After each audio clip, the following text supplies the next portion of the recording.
Здравствуйте, меня зовут Мария, и я приветствую вас на канале об инвестициях на фондовом рынке и создании пассивного дохода. Сегодня мы обсудим ситуацию на фондовом рынке и рассмотрим отчеты компаний за второй квартал 2021 года.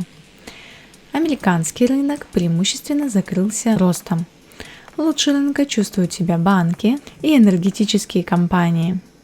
На слабых отчетах корректируется сектор видеоигр, отчеты которых мы сегодня рассмотрим и попробуем разобраться, это возможность для покупки или начало затяжного снижения. Отечественный рынок также в основном рос. Сильно прибавили акции нефтехимических компаний. Казань-Оргсинтез прибавляет 5%, а Нефтекамск-Нефтехим и вовсе 17%. Вместе с американскими банками хороший рост показывают отечественные, во главе с ТКС Групп, который прибавил за неделю более 10% на отчете по российским стандартам за первые 6 месяцев 2021 года. Чистая прибыль по этому отчету выросла на 44% относительно первого полугодия 2020 года и составила 23,4 миллиарда рублей. Банк отметил увеличение кредитного портфеля на 58% год к году, а совокупные активы увеличились на 43%. Несмотря на эти хорошие показатели, отчет по РСБУ может отличаться от отчета по международным стандартам, поэтому делать выводы пока рано. А мы переходим к отчетам иностранных компаний за второй квартал 2021 года и начнем со Square. Компания сообщила об увеличении выручки в 2,5 раза до 4,7 миллиардов долларов. Чистая прибыль составила 203,7 миллионов долларов против чистого убытка в 11,5 миллионов годом ранее. Прибыль на акцию составила 45 центов против 3 центов во втором квартале 2020 года. Рост выручки обусловлен доходом от биткоина, который принес компании 52% от общей выручки. Доход от транзакций составил 26%, выручка от подписки составила 14,6% за счет роста количества пользователей экосистемы Cash App до 40 миллионов, а сегмент аппаратного обеспечения принес компании 1% дохода за счет роста продаж Square Register и Square Terminal. Компания сообщила о покупке платформы Afterpay, которая предлагает пользователям приобрести товар сейчас, а оплатить его позже, что позволит Square расширить клиентскую базу. Сумма сделки составит 29 миллиардов долларов. REIT недвижимости Realty Income отчитался об увеличении выручки на 12% до 464 миллионов долларов. Чистая прибыль показала рост на 15,5% до 124,5 миллионов долларов. Прибыль на акцию выросла на 2 цента и составила 33 цента, а ФФО на акцию остался на прежнем уровне – 84 цента. REIT собрал 95,9% арендной платы с арендаторов. При этом театральная индустрия еще не восстановилась после пандемии, и от этого сегмента компания получила только 38% арендной платы. А в третьем квартале руководство объявило о повышении стоимости за аренду кинотеатров. На данный момент количество объектов недвижимости у рейта насчитывается в районе 6700, и их заполняемость составила 98,5%. За второй квартал Realty Income приобрела 125 объектов недвижимости, 96 в США и 29 в Великобритании. Компания продолжает активно скупать недвижимость, благодаря чему хорошо наращивает выручку. Однако арендная плата расти перестала в связи с высокой конкуренцией в рейт-направлении. Из-за этого уровень ФФО, прибыли на акцию, компании увеличить пока не получается. Поэтому свои 20 акций рейта я пока продолжаю держать, однако от покупок пока что воздержусь. С удовольствием возобновлю покупки акций компании после начала роста значения прибыли на акцию. REIT, владеющий торговыми центрами в США, Simon Property Group, сообщил об увеличении выручки на 18% до 1,3 миллиардов долларов. Чистая прибыль также увеличилась на 148% до 617 миллионов долларов. Прибыль на акцию выросла на 127% до 1 доллара 88 центов. Средства от операций ФФО увеличились на 52,8% до 3 долларов 24 центов. Заполняемость объектов недвижимости составила 91,8%, а минимальная арендная плата за квадратный фут 55 долларов 3 цента. Росту выручки способствовало открытие дизайнерского аутлета в Англии в связи со смягчением ограничений, а также увеличение покупательского потока, розничных продаж и лизинговой деятельности, благодаря чему руководство Simon Property Group повысило прогноз на конец 2021 года. Компания второй квартал подряд увеличивает дивиденды, на этот раз с $1.40 до $1.50 за акцию. Отсечка назначена на 9 сентября. После отчета акции компании прибавили более 6%. А моему портфелю рейд приносит уже 114% доходности. Отличные показатели восстановления демонстрирует Simon. И при общей коррекции рынка, если акции снизятся на 10% от текущих значений, я с удовольствием увеличу долю в этой компании. Switch сообщил об увеличении выручки на 11,6% до $141,7 миллионов. Чистая прибыль составила $9,7 миллионов против $13,3 миллионов годом ранее. Прибыль на акцию также снизилась и равняется 4 центов против 5 центов годом ранее. Средства от операции увеличились на 10,9% до $64,3 миллионов. Компания завершила сделку по покупке Data Foundry в конце этого года, что поспособствует расширению бизнеса в США. Также Switch подписала соглашение с Dell о покупке земли для расширения Rock Campus. Приятной новостью стало сообщение руководства об увеличении дивидендов на 5%. Отсечка назначена на 17 августа. После отчета котировки компании прибавили почти 20%. Switch продолжает крайне агрессивное развитие, вкладывая всю прибыль в покупки и строительство новых объектов. В этой связи немного пугает FFO в 4 цента при выплатах дивидендами более 5 центов в квартал. Получается, что пока компания для выплаты дивидендов использует заемные средства. Посмотрим, как будет меняться ситуация. А пока свою позицию в 65 акций я планирую держать без покупок и продаж. SolarEdge сообщил об увеличении выручки на 44%, год к году до $480 миллионов.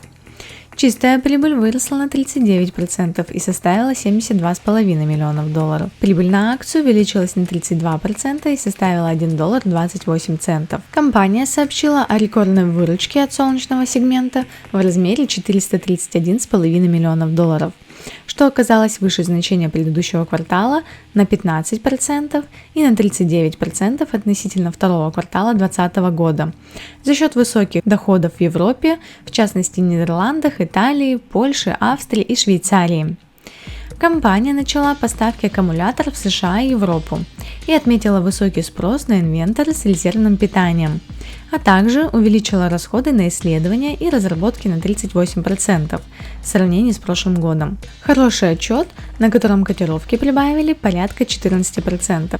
Компания испытывает проблемы высокой конкуренции в Соединенных Штатах, однако нашла для себя рынок Европы, в котором ей удается поднять свои доходы и обеспечить увеличение поставок продукции.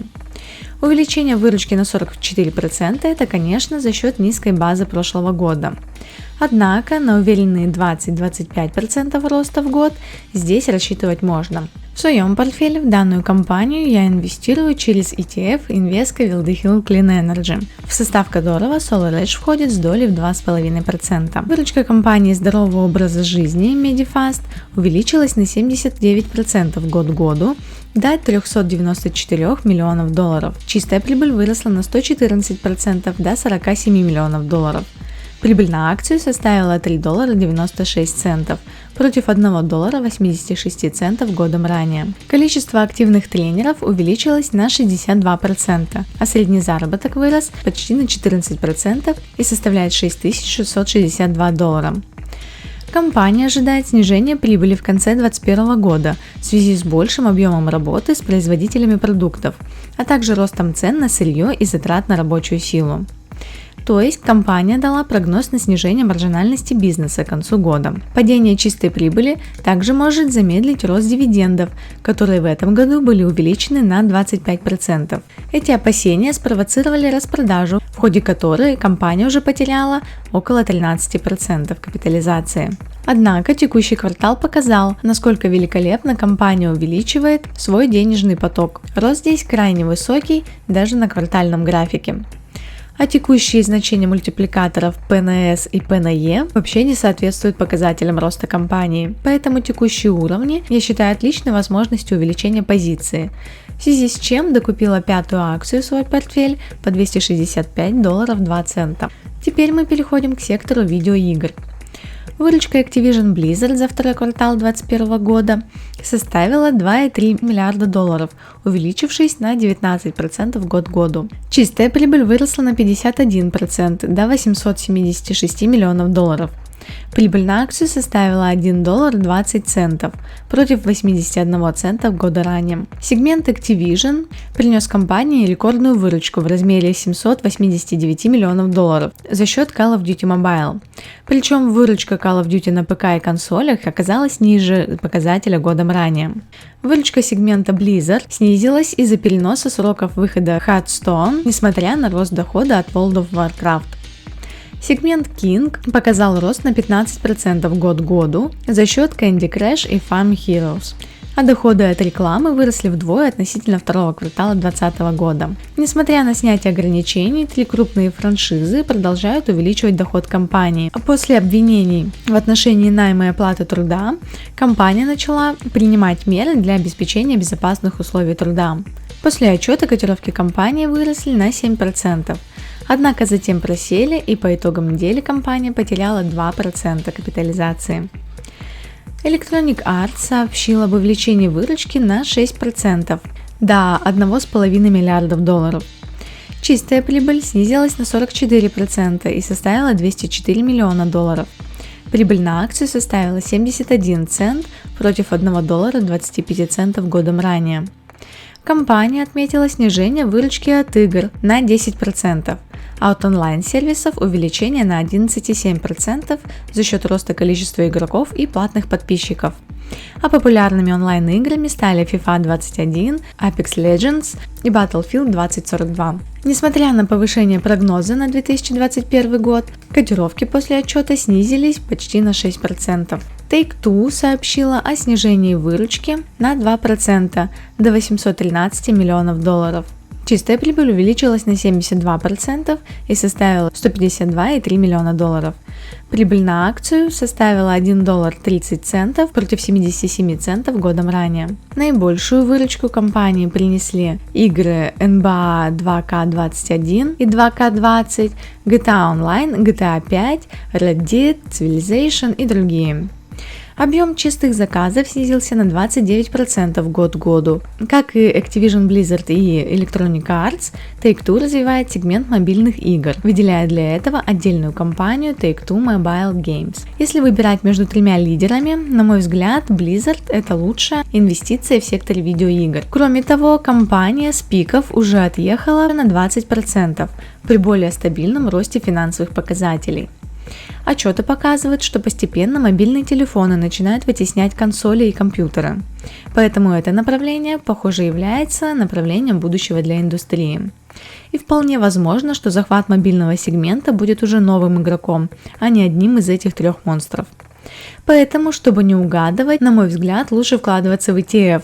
Для себя я выбираю ETF от Global X с тикером Hero, в состав которого входят как перечисленные выше компании, так и монстры китайской и европейской индустрии видеоигр. Также в состав фонда входят компании Nvidia, NCSoft, которые развивают софт для мобильного направления. Аналог данного фонда, доступный на Мосбирже, это фонд Finex FXES. Также является хорошо диверсифицированным инструментом, так как содержит 26 бумаг, включая Unity Software и Tencent. Комиссия FXES составляет 0,9% против 0,5% у Hero.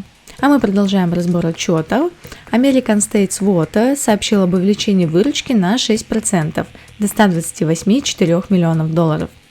Чистая прибыль увеличилась на 4% и составила $26,5 миллионов. Прибыль на акцию увеличилась на 3 цента до 72 центов на акцию. Выручка от водного сегмента увеличилась на 5,2%, как и от электрического, а от сегмента контрактных услуг на 8,3%. В связи с сильной засухой в Калифорнии губернатор подписал распоряжение о добровольном сокращении потребления воды на 15%, что может негативно сказаться на результатах третьего квартала 2021 года. Руководство сообщило об увеличении дивидендов на 9%. Отсечка сделка назначена на 16 августа. А видео с фундаментальным обзором этой компании вы можете посмотреть по ссылке в описании. С разбором отчетов на сегодня все. Теперь кратко пройдемся по совершенным сделкам, которых на этой неделе было совсем немного. Индексы на максимумах, а кэш на минимумах, поэтому интересных идей для покупок я не нашла. Кроме покупки Medifast, о которой рассказывала ранее, и покупки 3 акций Royal Dutch Shell по $40,5. Теперь в моем портфеле 40 акций этой компании. По российскому инвестированию в начале недели я докупила 2 лота ВТБ, и сейчас в портфеле 48 лотов, и постепенно я хочу довести позицию до 100 лотов. Сезон дивидендов на российском рынке закончился, и на этой неделе выплатами баловали только американцы. Simon Property Group выплатил $9.80 за 10 акций, Verizon выплатил $9.04 за 16 акций, и Bristol Myers выплатил $7.06 за 16 акций. Общий дивидендный доход за неделю составил $25.90 или 1835 рублей. Финансовый результат по итогам недели оказался положительный, отыграв все падение прошлой недели. Американский портфель прибавил $309 и сейчас оценен в $40 388.